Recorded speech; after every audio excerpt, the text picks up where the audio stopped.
revanche pas bénéficié.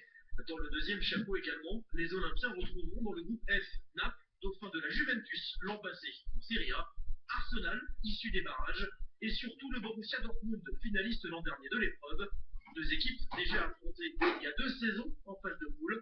Un groupe très relevé donc pour les Marseillais, qui débuteront leur parcours du combattant le 18 septembre prochain en recevant Arsenal au stade Vélodrome.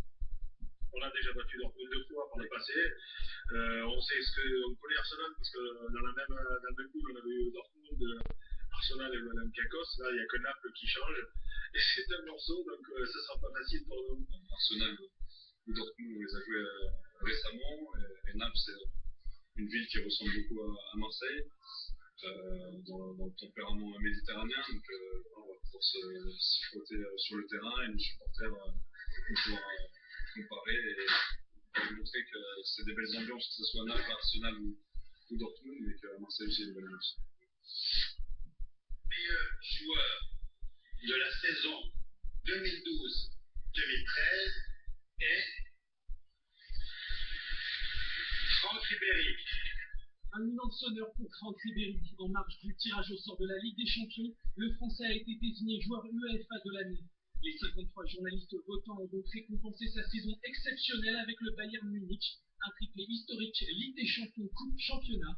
Ribéry est le premier joueur français à recevoir ce trophée depuis Zinedine Zidane en 2002.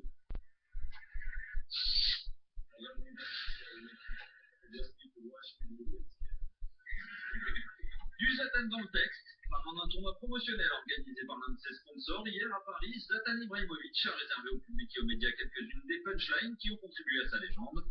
L'attaquant suédois s'est confié sur ses objectifs individuels et collectifs pour sa deuxième saison dans la capitale. Un entretien à retrouver en intégralité dans les plus d'infos sport tout à l'heure à partir de midi.